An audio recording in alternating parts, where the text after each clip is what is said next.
Muy bienvenidos a todos una vez más a esta nueva entrega, esta nueva propuesta que estamos inaugurando hoy. Y quería comentarles que esta propuesta se llama La Posta porque al final de cada entrevista yo le voy a pedir al invitado que me nomine 3 personas que piense que yo debería entrevistar. La entrevistada de hoy es la escritora Mercedes Vigil. Ella es escritora y además poseedora de varios bestsellers. Mercedes es además divulgadora de lo que ella denomina como filosofía política o metapolítica. La vemos siempre en Twitter dando su opinión acerca de la realidad nacional y global, siempre desde su carácter liberal, hablando sobre los temas candentes, con un punto de vista que muchas veces es distante de lo comúnmente aceptado y que nos invita a todos a la reflexión. Muy bienvenida, Mercedes, ¿cómo estás? Un placer, muchas gracias y un gusto estar aquí contigo y con tu gente. Buenísimo, para los que no saben, bueno, nos están escuchando desde YouTube, desde Spotify. En este momento estamos grabando el programa, pero bueno, va a salir la semana que viene en esas plataformas y también en Apple Podcast y Google Podcast también. Mercedes, ¿cómo te trae este 2022? Fantástico, yo soy una persona que desde que nací, cada año me ofrece nuevos retos y soy una agradecida a la vida y a Dios, yo soy cristiana, de que todo siempre me está, siempre tengo una zanahoria adelante, ¿no? Algún proyecto, algo en lo que trabajar, alguna cosa que cambiar, algún viaje para investigar. O sea que bueno, me trae muy bien. ¿En qué aventuras literarias te encontrás en este momento? Tengo varias. Una de ellas estoy hace mucho tiempo escribiendo varios capítulos, ya voy por muchos, sobre el feminismo, desde el feminismo antiguo, el sufragismo, hasta lo que es hoy el embrismo, mal llamado feminismo de género, feminismo radical. Fíjate que el primer nombre tentativo es la maravilla de ser mujer, ¿no? O sea que están las antípodas del victimismo que hoy vemos, cada vez que hacemos clic vemos una víctima. Me hace acordar el discurso actual, me hace acordar el discurso pre-hitleriano. Hitler los nazis prepararon a su población, somos víctimas de los judíos, de los comerciantes. Ese discurso victimista trajo aquellas tempestades y este discurso victimista va a traer sin lugar a duda algunas tempestades. También estoy investigando una historia que todavía no la tengo bien resuelta de Punta del Este. No es la historia de Punta del Este, sino es una historia que tiene que ver con Darwin y con algunas cosas de Punta del Este. Siempre tengo 3 o 4 cosas en bandeja, siempre. Me encanta que estés escribiendo sobre Punta del Este, porque yo justo ahora te comentaba que vivo acá en Maldonado y siempre me interesé por la historia. Incluso acá en la esquina de lo que es Sarandí y Florida está la casa donde se hospedó Darwin cuando vino a Maldonado, que Sí. actualmente hay un restaurante que se llama Sumo. Sí, de una, no me sale, no me acuerdo el nombre en este momento, de una dama muy aristocrática de aquella época de Maldonado, Francisca claro que sí. Otermin. Sí, sí, sí, claro que sí. Mercedes, ¿te imaginabas de chica siendo escritora? La verdad es que yo nací en una familia de escritores. Mis bisabuelos, mis tíos abuelos, fundaron la revista, eran todos abogados, pero además tenían periódicos.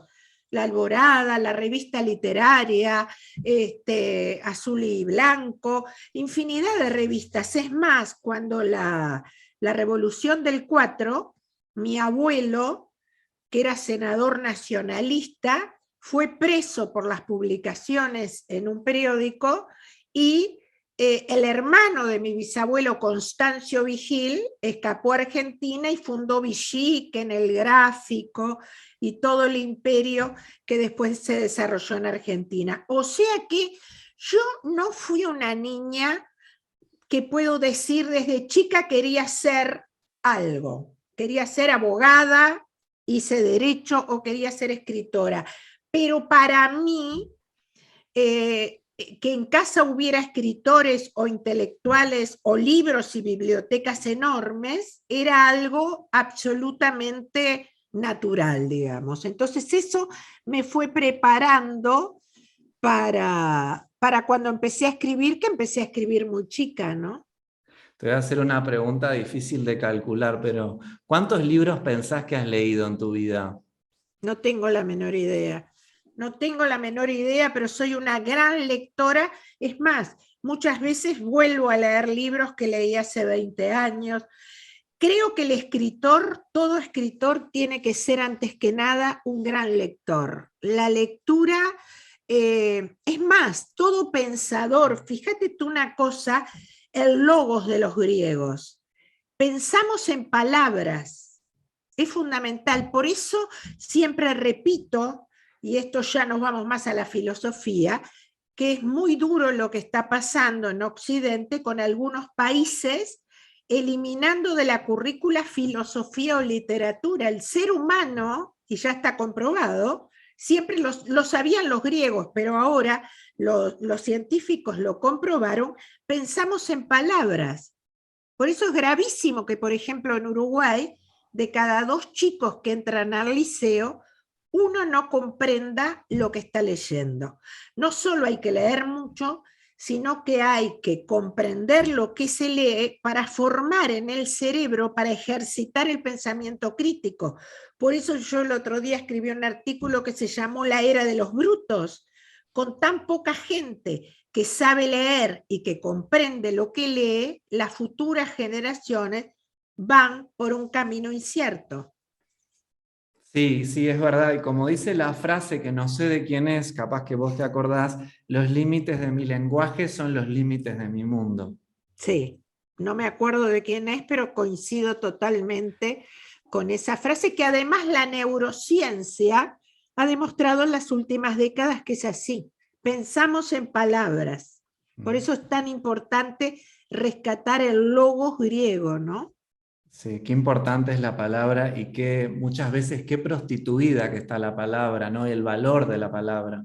Como todo, como todo lo que es materia de ideologización o de politización, resultado, manipulación de masas, se ha prostituido y eso es terrible. Tenemos que volver a la polis griega y por eso tú viste que cuando me presentabas decías que yo soy una liberal independiente, que soy como un bicho raro. Claro que soy un bicho raro. Si en Occidente hace 60 años que no hay escritor o periodista que no esté financiado por algún gobierno, por algún partido político, por alguna fundación política. Soy un bicho raro porque digo lo que pienso, no pago las cuentas por decir una cosa o la otra, pero lamentablemente es un daño que se le hace irreparable a la cultura de una sociedad y a la cultura de Occidente, lo que la Escuela de Frankfurt llamó los intelectuales orgánicos, de los que estamos llenos, llenos.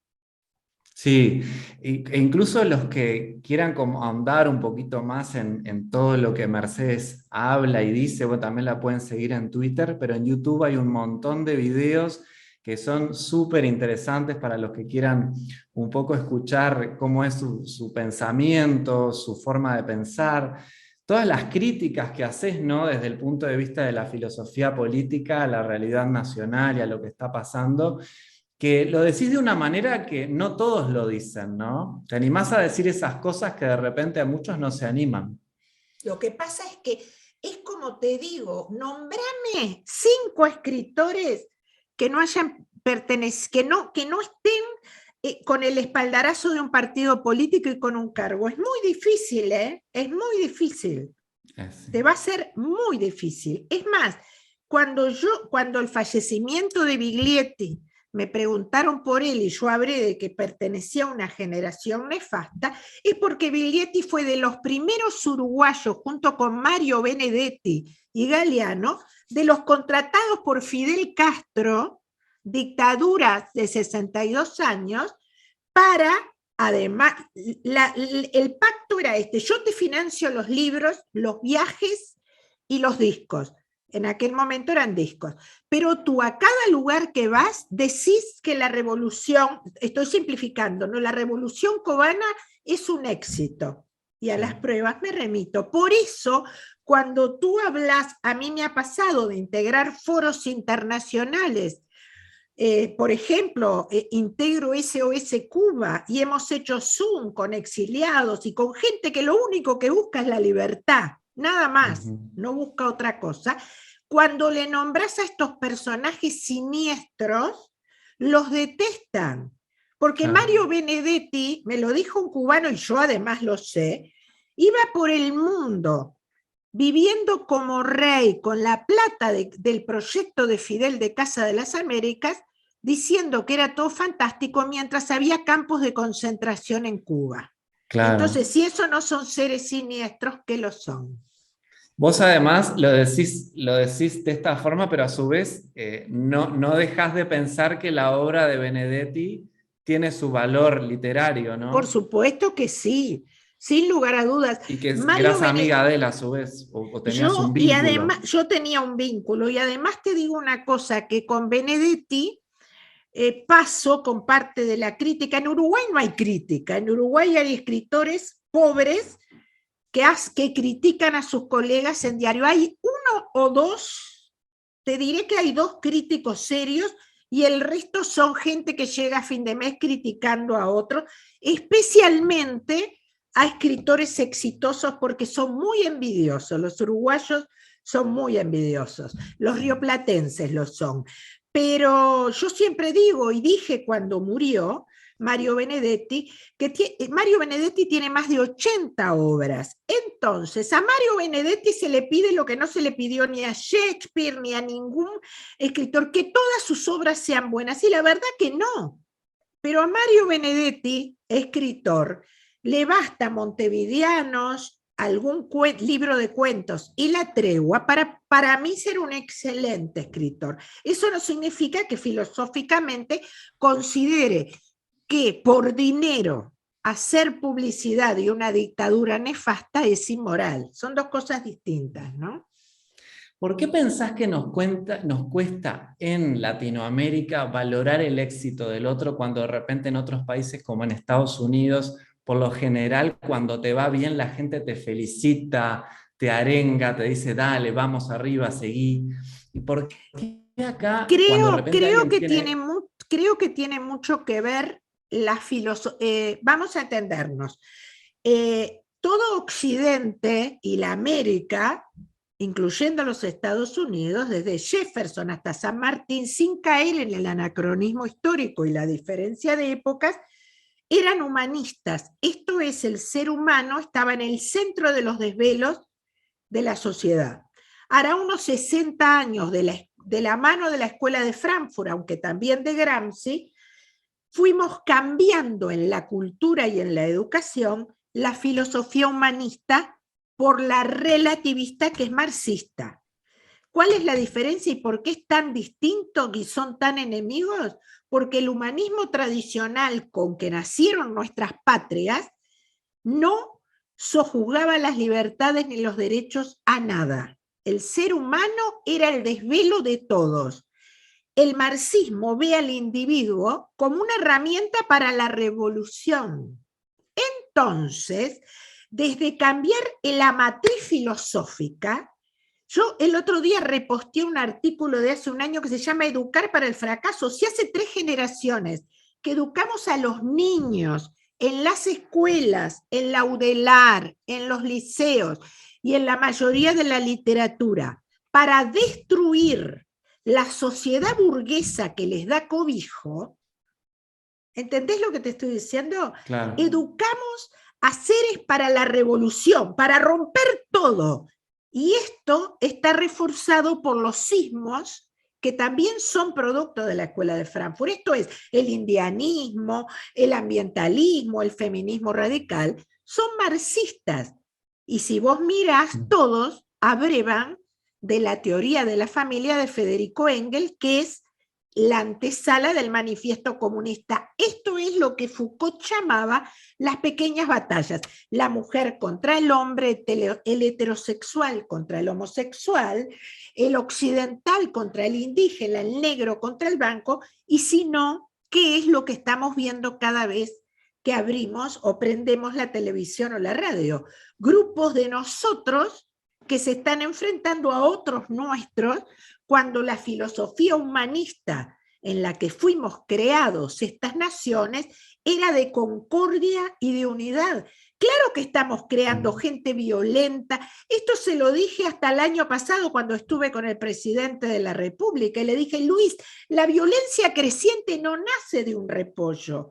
Si en la escuela y en las aulas hace 3 o 4 generaciones que arrojamos un niño contra su familia y la sociedad burguesa, el resultado no puede ser otro. Sí, es increíble cómo no nos damos cuenta y a veces, incluso escuché el otro día un cuento de una persona que le criticaba a un vecino, una persona que era muy pobre, ¿no? Que pasaba un vecino por delante que se había comprado un auto y le decía, fíjate vos con lo que gastaste en ese auto, cuántas familias pobres podrían comer. Y le decía, pero no te estás dando cuenta todas las personas que se vieron beneficiadas gracias a este auto y todas las familias que comieron gracias a este auto, ¿no? Es como que nos cuesta ver las cosas desde el otro lado, ¿no? Desde la otra vereda. Es que hay una tendencia, además, al ser humano a fomentar en estos lugares ese tipo de reacción. A eso le debemos sumar también la corrupción creciente, el nepotismo y el aumento desorbitado del gasto político que está dando como resultado en Uruguay y en toda la región gobernantes excesivamente ricos y ciudadanos cada vez más pobres. Te iba a preguntar ahora que hablamos de Estados Unidos y que yo te mencioné esto, que tal vez es una diferencia, ¿no? Que yo veo, pero ¿cómo ves vos a los Estados Unidos? ¿Cómo ves actualmente el gobierno de Biden? ¿Cómo interpretás la realidad? Yo no suelo opinar mucho sobre los Estados Unidos porque no soy una especialista. Creo que Biden no está a la altura de las circunstancias. Creo que quien está gobernando es Tamara, su vicepresidenta, y todo el buró que rodea al presidente de la República. Y además, Biden, desde que desarrolló su función como vicepresidente de Barack Obama, fomentó una corrupción y un nepotismo que ahora se está deschavando, pero que quienes leemos las noticias descarnadamente sabemos que hace 20 y pico de años que estamos frente a un individuo corrupto, pero no es el único, ¿eh? América se está llena, Occidente está llena de corrupción. Fíjate tú una cosa, Macron, nos vendieron un Macron fantástico y una Le Pen xenófoba y todo esto. Nadie dijo que Macron es un millonario, que nadie sabe cómo es millonario, que endeudó a Francia como nunca. No solo es el país más endeudado de la Unión Europea, sino que está endeudado como nunca en la historia de Francia. Es un verdadero desastre que se mantiene porque es el hijo predilecto del Foro Económico Mundial y el mayor impulsor de Agenda 2030 en Europa. Solo por eso. Entonces, la verdad es que no estamos conociendo la realidad, la interna de la guerra Rusia con Ucrania. A mí no se me ocurre negar que una invasión es un sacrilegio genocida sobre Ucrania, pero no me olvido que Soros y el hijo de Biden vienen financiando a los independentistas ucranianos desde el 2000. Entonces, la realidad geopolítica es perversa. De todas formas, tenemos que separar lo que es el presidente actual de los Estados Unidos con lo que es el pueblo. Y sin lugar a dudas, con sus luces y sus sombras, para mí, que difiero diametralmente con el Foro de Davos, en la última reunión del Foro de Davos, Klaus Schwab, su fundador y voz autorizada y redactor de Agenda 2030, dijo textualmente, y está grabado y en mi canal también, que Estados Unidos ya no iba a ser el ejemplo para Occidente, que el ejemplo tenía que ser Xi Jinping, que tiene una dictadura que al día de hoy tiene más de 2,5 millones de prisioneros políticos y una ideología de 150 millones de muertos. Dicho esto, yo sigo creyendo en el espíritu de los fundadores de los Estados Unidos, que anida en muchos de sus ciudadanos y en muchos rincones de todo su vasto territorio, como que para mí debería seguir siendo el ejemplo de democracia al que todos miraríamos, ¿no es cierto? Más allá de algún gobernante fácilmente olvidable. Que ahora escuchándote, y que, bueno, vemos, siempre vos mencionás a Occidente y hablas de esas características que están haciendo que hoy en día Occidente de alguna manera se está viendo perjudicada por estas decisiones y medidas, ¿no? De la ONU, de la Agenda 2030, el Club Bilderberg, que también lo mencionás. Pero la pregunta es, ¿existe hoy en día algún país que para tu opinión sea un modelo de democracia a seguir? Ninguno. Y por eso estoy escribiendo un artículo, lo dije hoy en la radio, que me pareció horroroso el comentario de Vargas Llosa. Ya Vargas Llosa, cuando Mujica era presidente y se abrazaba con todos los integrantes del Foro de San Pablo, empezando por Maduro y terminando por Raúl Castro en aquel momento, decía que nuestra izquierda era republicana y democrática. Ya había empezado a hacer gaga. Pero el otro día en Argentina y en Uruguay, diciendo que somos el ejemplo cuando tenemos presos políticos, hemos violado la Constitución, las leyes y el tratado. Muere un uruguayo por violencia en la calle cada 19 horas. 1 de cada 2 jóvenes no comprenden lo que lee. La verdad que es un desastre como estamos. Y entonces que Vargas Llosa hizo el discurso de Uruguay igual que hizo el de Macri cuando asumió Macri, que terminó gobernando progresistamente para los progresistas y perdió las elecciones, y el de Piñera. Parece ser que Vargas Llosa, a esta edad, siendo un genio en literatura, ha perdido el olfato político, porque los liberales a los que él apoya, admira y repite públicamente son liberales tibios que se los comió el marxismo cultural por no haber dado la batalla de las ideas durante 35 años. Dicho esto, creo que estoy contestando tu pregunta, ¿no? ¿Es casualidad, Mercedes, que tú, siendo una liberal, hayas decidido escribir acerca de personalidades que vivieron durante la segunda mitad del siglo XIX, siendo que además este es el periodo de mayor influencia del pensamiento liberal en Uruguay? Absolutamente, y del pensamiento.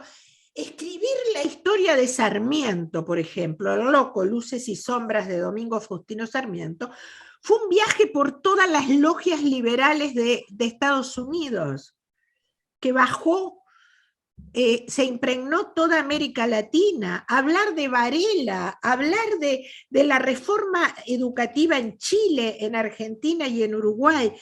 Creo que hay algunas, mira, el otro día, el Día de la Mujer, me invitaron a dar una charla en un lugar y éramos 2, y la otra persona, que era mucho más joven, la periodista que hablaba, empezó su diálogo preguntándose que ella se cuestionaba y decía, ¿se puede ser liberal y feminista?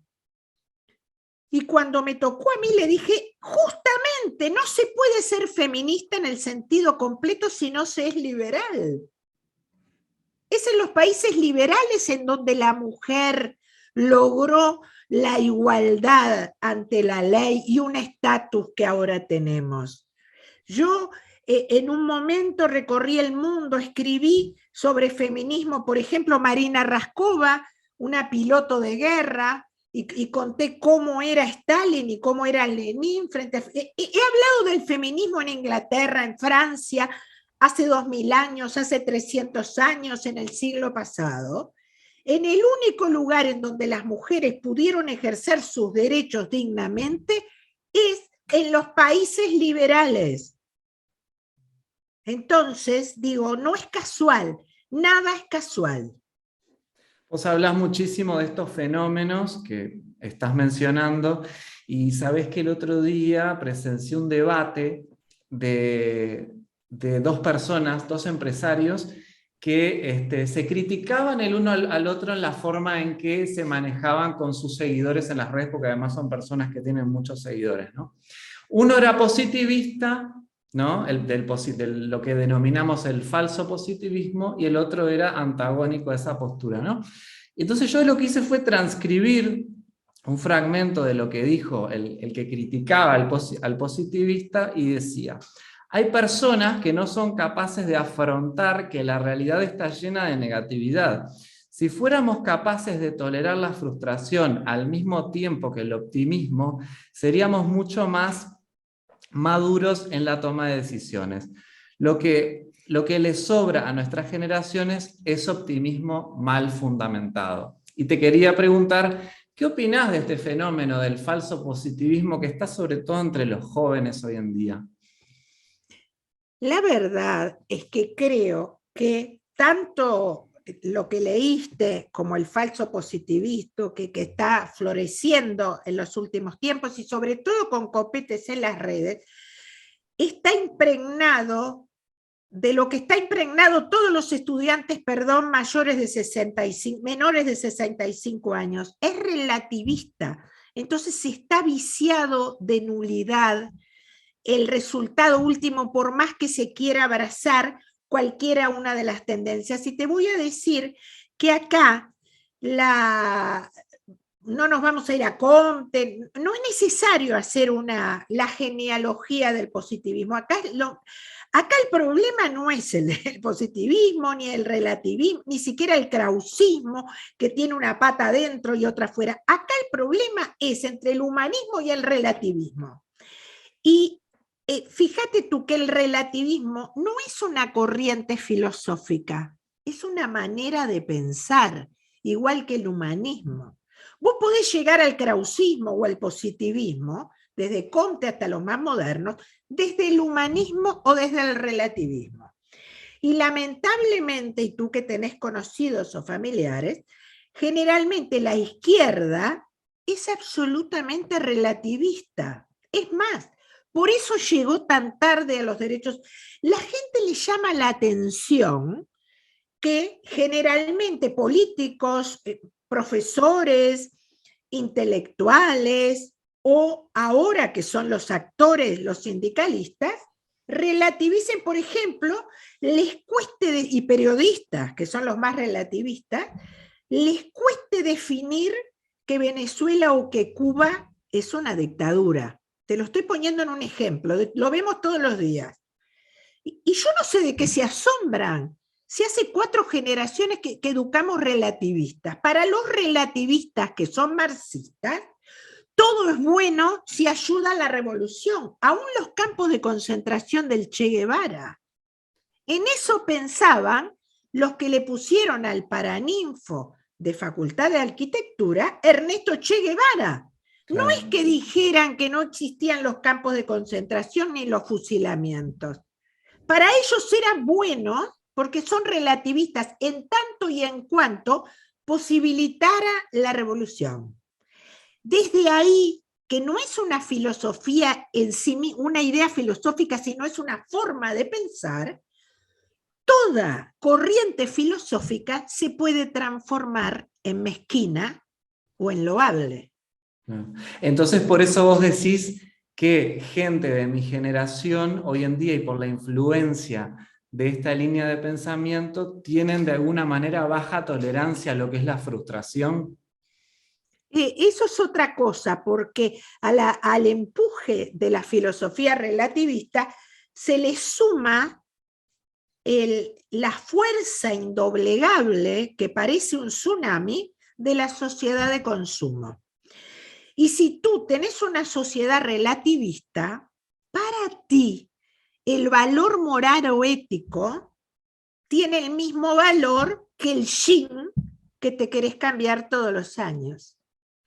Entonces no hay cosa peor que ese casamiento espurio entre la sociedad de consumo y el relativismo, porque el resultado se potencia mucho peor. Mirá, y volviendo al tema macro, Lipovetsky, no sé si lo has leído, es el mayor filósofo vivo, es un judío francés que ahora debe tener 80 años. Escribió varias cosas, pero hace años escribió La Era del Vacío y hace un análisis justamente de la sociedad de consumo y de las filosofías relativistas. Y fíjate tú que en un estudio que publicó en los 90 como anexo a La Era del Vacío, dice que hasta 1950 los medios masivos de comunicación, especialmente la prensa y la televisión, incidían en un 5% de la formación de las corrientes de ideas de quienes los veían, de la formación de la opinión pública. Cuando lo actualizó antes del año 2000, la influencia externa de la publicidad y de la propaganda de los medios y de la Internet había pasado a un 90%. Esto es, en la década del 50 del siglo pasado, vos podías tender a elegir un automóvil, época de James Dean, época de tus abuelos o de mis padres, podías elegir un pantalón o un auto porque lo veías a James Dean en una película y ahí pasaba la influencia. Desde el año 2000, el que vota la ley de aborto o la ley de eutanasia o la disminución o el aumento de penas, esto es el que decide cosas fundamentales dentro del humanismo, también lo decide por lo que ven los grandes medios de comunicación. Claro. Esto es, te venden una ley de aborto o una ley de eutanasia o un presidente o un parlamentario como te venden un shampoo en la cabeza de góndola. Y esto no puede terminar más que en el desastre. Sí, ahora que, bueno, yo trabajo en marketing, hay muchas cosas que siempre tratamos de abordarlas desde el punto de vista de la ética también, ¿no? Y hay una gran falta de ética en el mundo del marketing hoy en día. Sí, es que la ética, yo entiendo que hay falta de ética en el marketing, pero hay falta de ética en la enseñanza, hay falta de ética en la política. Yo siempre digo que ese tipo de crisis es transversal a toda la sociedad que integramos, ¿no? Mercedes, tú has escrito muchas novelas históricas y bueno, entendemos que allí existe un gran trabajo de investigación, pero a su vez tiene un ingrediente muy importante que es tu creatividad para imaginarte esos pequeños detalles, ¿no? De la vida que obviamente son muy difíciles de encontrar en fuentes históricas. Vargas Llosa estuvo en un programa en Brasil y relativizó la importancia de la experiencia personal al momento de escribir. ¿Qué papel juega la experiencia en la Mercedes escritora? Yo creo que yo leí la opinión de Vargas Llosa. Yo creo firmemente en lo que él dice en el macro. Yo, por ejemplo, he escrito mucho sobre la masonería, nunca integré ninguna fraternidad, y a veces cuando en algunos libros pinto determinadas cosas negativas o positivas, no lo hago desde la experiencia personal, sino desde el conocimiento y la investigación. Yo creo que lo dijo en ese sentido Vargas Llosa. En lo que es fundamental es en la experiencia sensitiva. Para mí es fundamental en una novela histórica. Mirá, hace años, un libro mío que se ubicaba en Egipto, cuando sopla el Hamsin, se ubicaba 2000 años antes de Cristo en Egipto, ganó un premio en España y entre las cosas que me dieron, que me otorgaron, era una gira. En el norte, en esta playa que no me sale el nombre, bueno, ahora ya te voy a decir, no me acuerdo, ay, por favor, lo estoy viendo, me lo presentó un cineasta, Nacho Carballo, que en aquel momento estaba muy en boga porque había trabajado en Tiempos de Agua y en otras cosas, un encanto de persona con quien he mantenido alguna relación. Y él, después cuando lo presentó, me hizo el elogio más grande y me dijo que yo había superado al cine, porque al leer mi libro, él sintió los olores y el calor del desierto. Y eso me pareció una buena definición, porque la experiencia sensorial mía como escritora, y le debe pasar también a Vargas Llosa y a otros escritores, es fundamental. Yo soy súper abundante. Tú viste que yo siempre estoy, por ejemplo, aún las novelas históricas más documentadas, como la de, por ejemplo, Máximo Santos, o la de Venancio Flores, o la de Matilde Pacheco y don Pepe Valle, yo iba a averiguar a los Valle y, por supuesto, primero tenía toda la documentación. Lo primero que hago siempre es tener todos los diarios, los decretos y todos los libros sobre el personaje o su familia. Pero después hago entrevistas a familiares, descendientes, cocineros, ex mayordomos. Y mi pregunta, incluyendo a Jorge Valle, que me ayudó mucho en Matilde, la mujer de Valle, y era presidente en aquel momento, yo le decía, pero cuénteme, Jorge, ¿cómo eran los ravioles del domingo? ¿Qué olor tenía? ¿Qué era? ¿Quién se amacaba en la silla? ¿Qué hacía don Pepe, que resulta que hacía pruebas y les daba premios a los que mejor se portaran los domingos? Digo, ese cotidiano necesita de la experiencia intransferible de mis olores, de mis sabores, y ahí sí doy rienda suelta. Para mí es fundamental que cuando alguien lea, por ejemplo, Clara García de Zúñiga, a mí no me basta solo con que tú estés leyendo a Clarita y sepas que es una mujer que nació a mediados del siglo XIX y que era bonita y todas sus peripecias. Yo quiero que vos sientas como Clara, que es distinto. Entonces, para hacerte sentir como Clara, yo te tengo que hacer viajar en el tiempo y con los sentidos al lugar en donde estaba Clara. Entonces, ahí, para mí, es el mayor trabajo del escritor de novela histórica, ¿no? Qué interesante, ahora que mencionás algo, me generaste un disparador para hacerte una pregunta. ¿Has tenido alguna vez propuestas de llevar al cine, a la televisión o a algún otro tipo de plataforma que le dé vida a alguna de tus novelas? Sí, tú sabes que un, un director muy famoso y muy importante argentino, Doria, no me acuerdo el nombre, pero Alejandro Doria, viajó a Uruguay porque estaba enamorado de mi libro Una mujer inconveniente y empezó a buscar locaciones y una cantidad de cosas para filmarlo y murió No. súbitamente, y quedó en la nada. De todas formas, mi último libro fue mandado a algunos agentes. Mi último libro es El lugar vacío. Se ubica en el Yemen y es muy actual, es muy místico porque se va a una aldea beduina que tiene una cultura preislámica de hace 3000 años, pero a su vez está en el territorio, que es el Wadi Rum, que es el mayor desierto del mundo que ocupa el sur de Arabia Saudita y el norte de Yemen y de Omán. Es el lugar donde vivieron los genios, el lugar más místico de toda la península arábica, pero también allí entrenan los grupos de Al-Qaeda, y entonces es un libro muy particular y varios agentes me lo pidieron porque dijeron que era una serie. No he tenido noticias, pero bueno, estas cosas demoran y demoran mucho tiempo. Seguramente hay muchos de esos textos que yo creo que son potables para Netflix, ¿no? Para Sí, una bueno, serie o para... sí.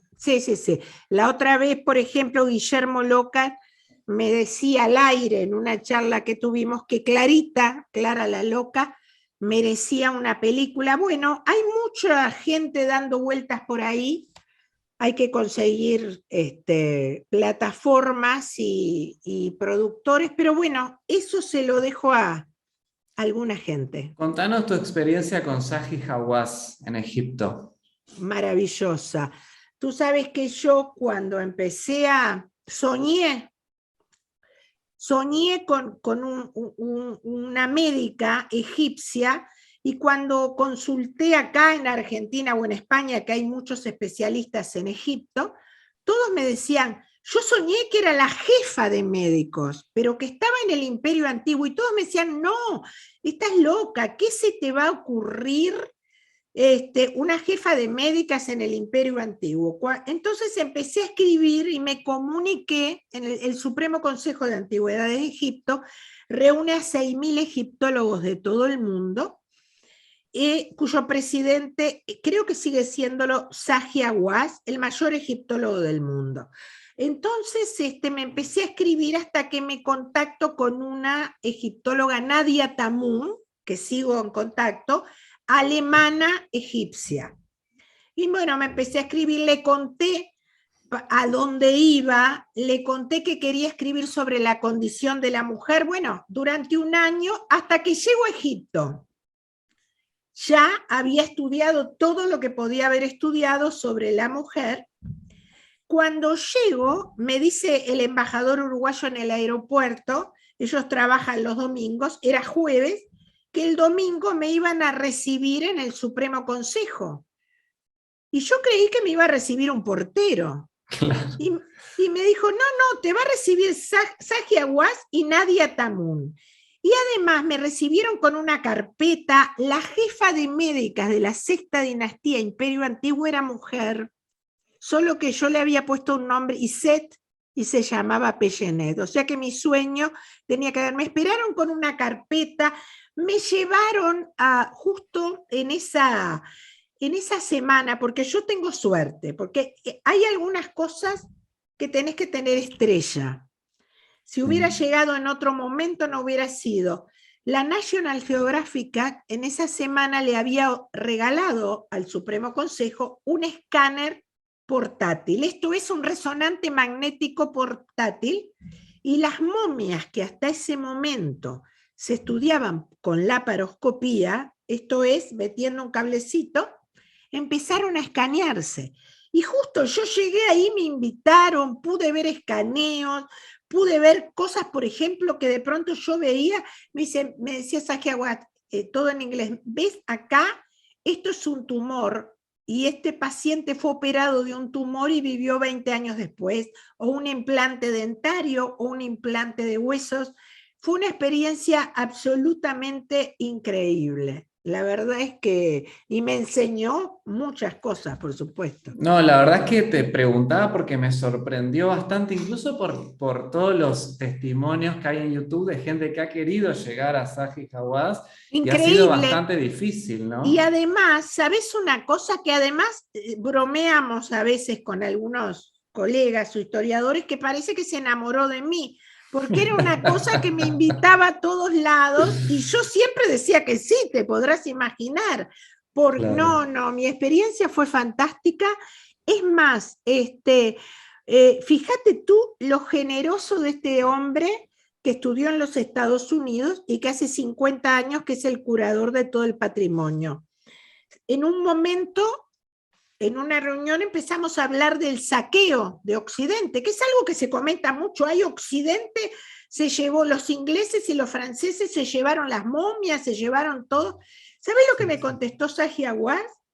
Me comentó, una charla larga, pero te digo el resumen, que había que agradecer, porque había papiros y momias y otros documentos que Egipto hacía relativamente poco que tenía los dineros para conservarlos como se debe.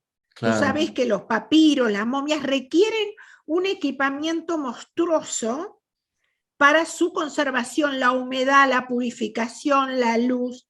Y me dijo que si los ingleses o los franceses o los holandeses no se hubieran llevado gran cantidad de cosas, que muchas volvieron, se hubieran destruido, porque Egipto hacía relativamente poco en el tiempo que podía darse el lujo de mantener en el Museo del Cairo cada cosa con el sistema de primer nivel que necesita para no deteriorarse. Claro, ¿no? fíjate que en la Puerta de Ishtar, vos que has viajado, que está en Berlín, en un museo, ¿qué hubiera pasado si de repente los alemanes no hubieran conservado todas esas antigüedades con la guerra en Irak? No Claro, quiero ni claro, pensar. claro. Fíjate tú una cosa y lo cuento en mi último libro. En los últimos 30 años, ISIS, Al-Qaeda en la península arábica, todos los grupos terroristas, su mayor financiación es saquear ciudades, bueno, la más emblemática fue la ciudad de Palmira, ¿no es cierto? Y desviar las reliquias rumbo al mercado negro, incluyendo, había hasta hace poco páginas de Facebook en donde se vendían reliquias sacadas, por ejemplo, de Palmira, pero de otra cantidad de ciudades. O sea que yo siempre cuando pasa eso, me acuerdo de los comentarios de Sahiawat, porque Claro. lejos de apasionarse en contra de Occidente, como hacen otros egiptólogos, Claro. se puso en su justo valor y tiene razón, hay infinidad de cosas que estarían hechas polvos. Justamente fue producto de este viaje tuyo a Egipto que pudiste entender cómo era el rol de la mujer, ¿no? En aquel tiempo y cómo la mujer, producto del tema del ejército, tuvo que ir cediendo su lugar. Claro, lo que pasa, y eso me lo dijo Saji Aguas cuando yo llegué, el primero o segundo encuentro, me dijo que el problema de Occidente era que cuando en Hollywood se hacía una película, era lo mismo hablar de Cleopatra, que vivió 80 años antes de Cristo, que de Nefertari, que vivió 1000 años después, o de mi protagonista, que vivió en el 2800.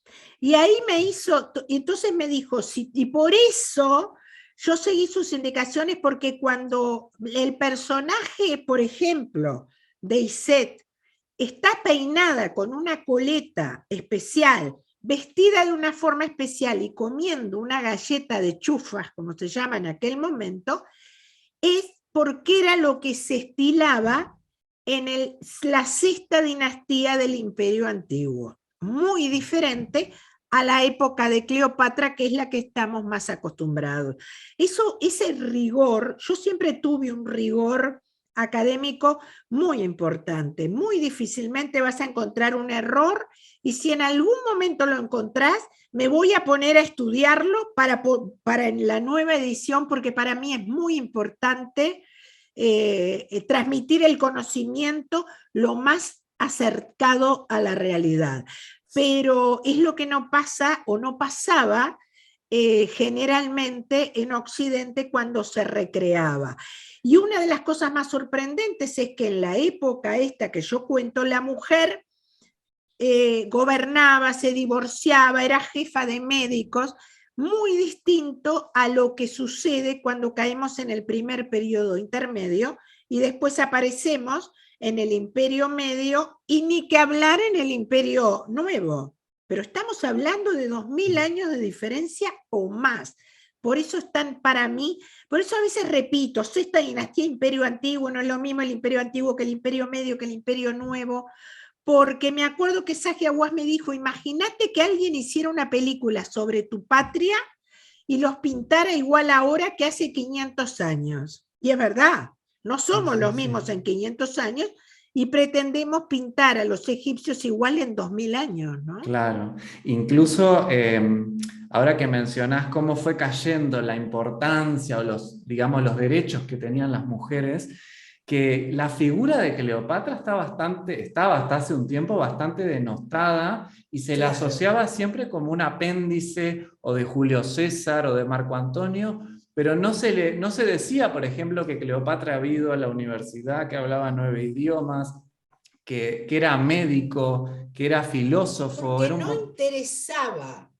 No sé si me explico. Por eso el auge de la novela histórica es tan importante, porque lo que siempre estuvo en los libros académicos que nadie lee, porque es así, y eso sobre Egipto, sobre Uruguay, sobre Argentina, sobre cualquier país, los libros académicos no tienen una gran tirada, no los lee casi nadie. Y después teníamos a la ficción cinematográfica o a los libros livianos. El advenimiento, esta invasión fantástica de la novela histórica en los últimos 30 o 40 años ha posibilitado, en la mayoría de los casos, siempre va a haber un loco que invente el dato, pero en la mayoría de los casos acerca al lector común a la historia rigurosa. Y eso es algo que es importante, esa mixtura, porque yo soy de las que creo que los libros que son incunables y que nadie lee son eso, libros que nadie lee. Lo importante es llegar a la mesa de luz. Mira, yo paseo, camino por las calles y siempre me encuentro a alguien que me diga, ay, acabo de terminar tal libro, o le acabo de llevar a mi hermano que está operado de la cadera, el libro de Clarita o el libro del alquimista. Digo, que la gente relativamente común se acceda a la historia fidedigna a través de una ficción que respete el dato histórico, creo que ha significado un antes y un después en la literatura, ¿no? Mercedes, si tuvieras la oportunidad de nacer dentro de 200 años, ¿sobre qué personaje vivo de la actualidad uruguaya escribirías? No me atrae ninguno, ¿sabes? Ninguno. Siempre dije que me encantaría y tengo una novela que empieza, tengo el principio, yo tengo pila de novelas que empecé en algún momento y tienen 3, 4 capítulos que empieza con una joven mirando a Cristo muriendo en la cruz y gritando, mataste a Jesús, mataste a Jesús. Escribir sobre Jesús siempre ha sido un debe en mi literatura, o sea que capaz que dentro de 200 años, si vuelvo a nacer, ya llegó el Mesías de los judíos, o no llegó y nos damos cuenta que aquel que históricamente murió en la cruz era el Mesías, o existen los viajes en el tiempo y puedo al fin conocerlo y escribir sobre él. ¿Te conformás con pensar que entonces tu protagonista todavía no ha llegado? Claro, Está está por buena. llegar, siempre, y es más, siempre cuando me preguntan cuál es mi mejor libro, siempre digo que está por llegar.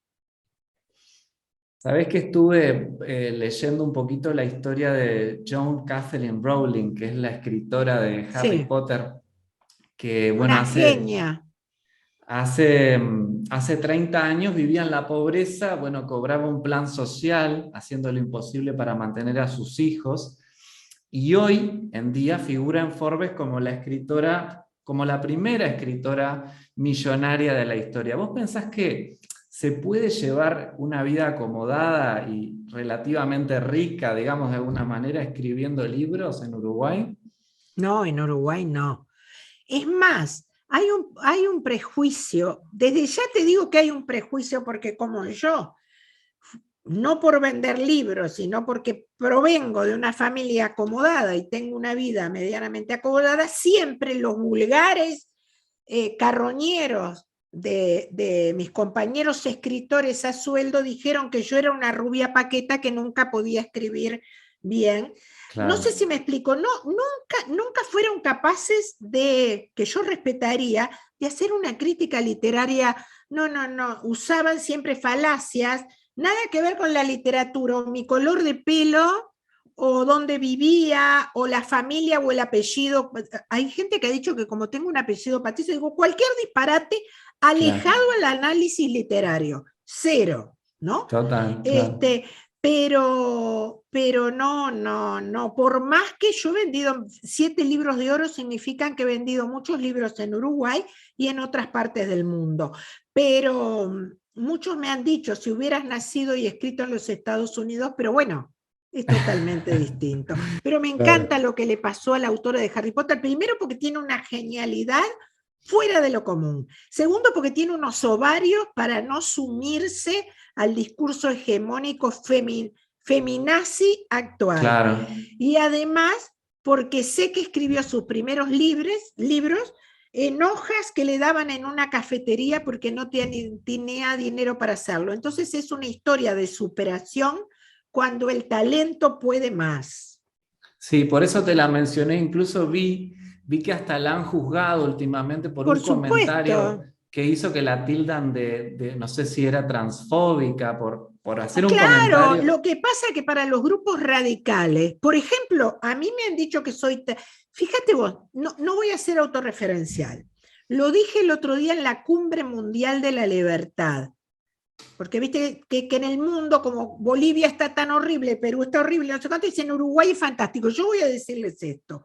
Hay una doctora que se llama Magalí Latorre,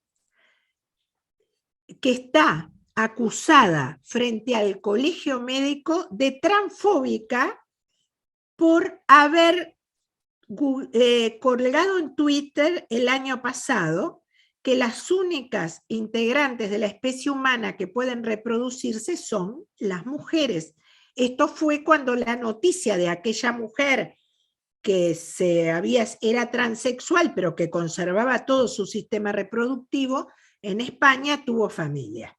El problema no es que la denuncie, porque acá te pueden denunciar, la denuncia pertenecen al denunciante y te pueden denunciar porque dicen que tú hablas como un marciano. El problema es que el colegio médico recogió la denuncia y la está evaluando. Ese es el problema. Claro. Entonces, la acusan de transfóbica por decir un dato de la biología. Pero ojo, que acá hay senadoras, diputadas y políticas con cargos importantes que cada vez que vos tuiteás alguna realidad empírica, biológica, te dicen que sos transfóbica. ¿Te llaman y te lo dicen o te lo...? No, te lo dicen en el Twitter. Es más, Magalí fue denunciada por 14 o 15 mujeres, algunas políticas y periodistas de todos los partidos. Claro. Es público, no sé si me explico, son dementes, cobran por ser dementes y además lo ostentan en redes. Y te dicen transfóbico, una cosa absoluta, ¿no? Escritoras como Maitena o Isabel Allende sostienen que debemos continuar la lucha contra el patriarcado, y la propia Allende dice con humor que a los viejos machistas hay que dejarlos que se vayan muriendo de a poco.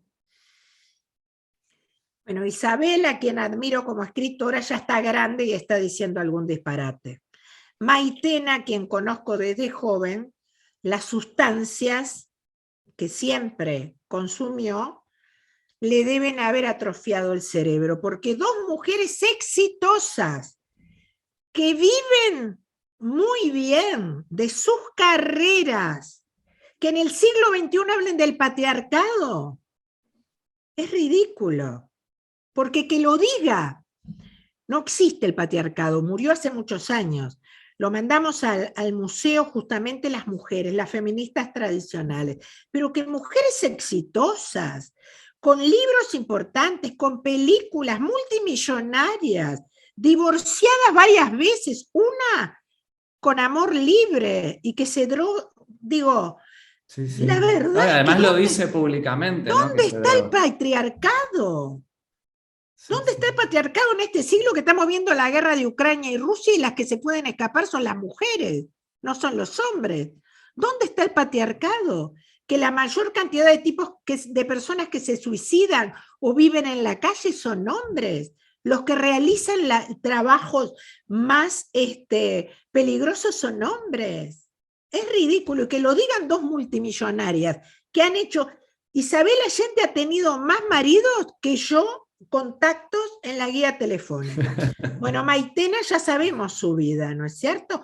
Y todo con dinero que pudieron hacer gracias a sus profesiones. Yo la verdad es que no tengo qué comentario voy a tener más que la realidad. Miren la realidad. Esas mujeres poderosas desde todo punto de vista se sienten sojuzgadas por el patriarcado, pero están en el túnel del tiempo. Este programa, Mercedes, que ya que estamos terminando, te cuento que se llama La Posta porque al final siempre le pregunto a mi invitado o invitada, ¿a quién le pasarías la posta? O sea, tenés que nominar 3 personas que creas que yo debería entrevistar en los próximos episodios. Bueno, el primero que deberías entrevistar para mí es a Federico Leitch, que además de ser amigo, es un periodista muy exitoso, muy talentoso, que rema en dulce de leche, ¿no? Entonces creo que es un personaje interesante. Después, como joven emprendedora, que también los emprendedores jóvenes, liberales, independientes, no los que el papá es ministro y le consigue un cargo al hijo de ñoquis y le paga y puede hacer lo que quiere. No, estoy hablando de los verdaderos, ¿no? Por supuesto. Luciana, la propietaria, Luciana Escriña, que es propietaria de la industria gastronómica Alberta, que tiene un impacto muy importante en todo el país y está por poner franquicias en el extranjero. Una muchacha que hace 10 años trabajaba 14 horas en un hotel importante de acá y que de a poquito logró, porque eso es importante, el éxito con el trabajo, el esfuerzo y la preparación se logra. Y el tercero no sé a quién decirte, estoy bueno, el tercero, ¿sabes quién es? Otro que es un baluarte, que es Álvaro Alfonso, un hombre al que la historia va a recordar como el mayor investigador y escritor de la historia reciente y el único serio, ¿no? Con Federico. De pronto Álvaro Alfonso y Federico dentro del periodismo y la escritura y Luciana dentro de lo que es los jóvenes emprendedores, ¿no? Que con menos de 40 años han logrado establecerse sin pedirle a papá Estado, que es lo que pedimos los liberales. Los liberales, cada vez que sentimos que alguien le pide algo al Estado, temblamos, porque el Estado está puesto a hacer todo y todo mal. Sí, sí. Incluso, bueno, sabes que te comenté fuera del aire, digamos, que compartimos muchas ideas. Y también me pasa lo mismo, ¿no? Cuando escucho de repente a alguien que pide más o de repente la cantidad de gente que se acerca a la política porque le den un trabajo, ¿no? Es algo que me ojeriza y me duele muchísimo. No solo eso que es terrible, absolutamente terrible. ¿Tú no viste la cantidad de mujeres políticas que salen a redactar proyectos de ley pidiéndole al Estado que legisle, por ejemplo, para que no les digan feas o bobas en las redes?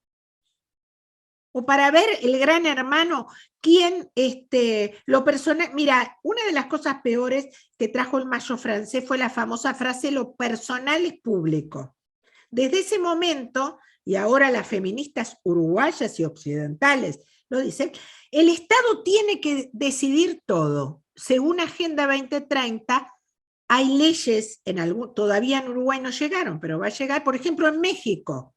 Si mi hijo de 15 años quiere volver a las 6 de la mañana y yo como madre le digo, no, tú volvés a las 12, por Agenda 2030 ya está legislado que ese niño puede ir a un juez y decirle que el Estado le permita volver más tarde. Fíjate el delirio. El Estado diciendo a qué hora pueden venir nuestros hijos y un baile, o quién tiene que cocinar, o quién tiene que cambiar el pañal. ¿Entendés lo que te digo? Es el Gran Hermano, el sueño de Orwell. Es como, creo que lo mencionaste alguna vez, ¿no? Que la patria potestad en muchos casos podría pasar al Estado. No.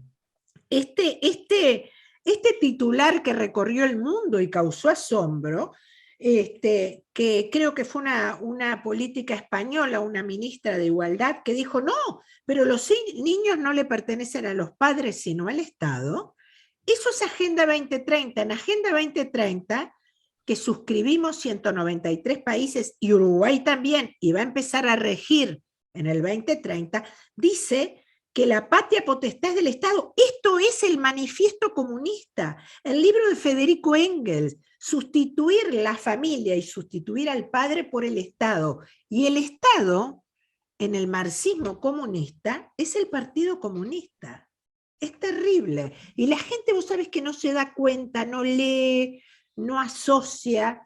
Hay que empezar a sacar la cabeza de la comarca y leer un poco Agenda 2030, porque está salada, como dicen los muchachos. ¿Está dormida la sociedad? Es mi última pregunta y ya termino. Sí, la sociedad está dormida y embrutecida, ¿no? No olvidemos que está comprobado la caída en picada de toda la enseñanza latinoamericana y la uruguaya también, como dijimos. Si de cada 2 chicos que entran al liceo uno no comprende lo que lee, parece como un plan diabólico, porque los que deciden la caída de la educación es el sistema político. Y a su vez el que se beneficia de un bruto que no entiende lo que le estás diciendo y que te dice a todo que sí, también es el sistema político. Por eso, a veces cuando nosotros decimos algunas cosas, el sistema político todo transversal se pone nervioso, porque una revisión filosófica humanista de nuestras sociedades necesita forzosamente 2 cosas: achicar denodadamente el gasto político y 2, exigirles una calidad y un conocimiento y una preparación que hoy no tienen. Muy enriquecedora la charla, Mercedes. La verdad es un placer que hayas aceptado esta invitación y que hayas podido estar acá con nosotros. Y espero tenerte de vuelta en algún momento del próximo tiempo. Cuando quieras, un placer. Después me mandás cuando estés, cuando lo puedas, si querés, lo subo a mi canal después que tú lo viralices y algo así, contando de dónde es y todo también para que se conozcan tus redes alternativas. Y es un placer. En cualquier momento la seguimos porque es muy interesante y además tú sos un muchacho muy joven. Yo tengo hijas de tu edad y es fundamental el ejercicio con los jóvenes, porque los jóvenes, es más, el sistema, la clase política olvidó alimentar a los jóvenes. No sé si es por ignorancia o por conveniencia, pero es en el diálogo y en el ejercicio crítico con las generaciones más jóvenes que Uruguay tendrá un destino posible. Me encanta lo que decís y creo que sí, que muchas veces los jóvenes y los adultos mayores, vos que hablas tanto de los medicamentos, ¿no? Cuando hablamos que tenemos 300.000 empleados públicos, ¿cuántos medicamentos se podrían costear, ¿no? Con ese dinero? Y no te olvides que además de los 300.000 funcionarios públicos, tenemos los enormes gastos de la política y además, hace 20 años, los políticos occidentales descubrieron la pólvora, descubrieron las ONG. La cantidad de ciudadanos que viven del Estado en un sistema paralelo a través de las ONG y que todos los días vemos porque se cuelgan en la red los miles de pesos o de dólares que se destinan a ONG, son mucho más grandes que ese número que acabas de nombrar de funcionarios públicos. Son funcionarios públicos, de hecho, dependen y viven de nuestros impuestos. Y lo más terrible es que no tienen limitación alguna y están en permanente creación y ampliación de los dineros que les damos. O sea que son muchos más los uruguayos que dependen de nuestros dineros, y no estoy hablando de las jubilaciones justas del que trabajó todo el año, ni siquiera de las asignaciones. Estoy hablando de las sanguijuelas de las ONG, que son una forma absurda de mamar de la teta del Estado y de quitarle ingresos genuinos, por ejemplo, a los jubilados. Totalmente. Los jubilados, y creo que los jubilados y los más jóvenes que incluso tienen grandes problemas de acceso al mercado laboral. Vos que, bueno, tenés hijas, tenés nietos, tenés No una solo familia. eso, los jóvenes emprendedores que ponen una empresa y que de pronto contratarían a 30 funcionarios, les cobran tantos impuestos. En gastronomía es impresionante. Fíjate que tú querés vender un alfajor y solo la intendencia en cada piso te cobra un impuesto distinto. ¿Sabes por qué es eso? Porque tienen tanta gente contratada que les tienen que pagar los sueldos. Entonces, el Uruguay cada vez va a quebrar, latina es insostenible. Totalmente, totalmente es así. Mercedes, bueno, espero poder conocerte personalmente algún día también. Claro Me que sí. encantó charlar contigo y bueno, estaré al tanto de tus nuevas obras literarias y espero que pronto salga esa que tiene que ver con mi ciudad. Estoy No te trabajando quiero sin... poner presión, porque yo sé No, que no, no te... no, no, no, no te preocupes porque yo disfruto tanto lo que hago, lo disfruto, entonces nada me apura, nada. Yo soy una persona rara en eso, ¿viste? De pronto estoy finalizando un capítulo y viene alguna de mis hijas con mis nietos, que son todos bebés, y me dicen, ay, mamá, nos vamos para Salto, y me voy y dejo la frase por la mitad. Nunca he dejado de vivir por mi trabajo, ni tampoco he dejado de trabajar por vivir. Es una cosa, lo disfruto. Me encanta, bueno, me encantó, Mercedes. Te mando un fuerte abrazo y nos estamos viendo próximamente. Un abrazo enorme y seguí así, seguí para adelante, porque no solo hay que poder hacer y tener el espíritu y tener el cronograma, sino también que hay que entusiasmar, hay que tener una actitud. Y para entusiasmar y para mostrar esa actitud proactiva, es fundamental hacer esas cosas que estás haciendo. Quedamos a la orden y un abrazo gigante. Un abrazo para ti Y dale que también. se puede. Arriba.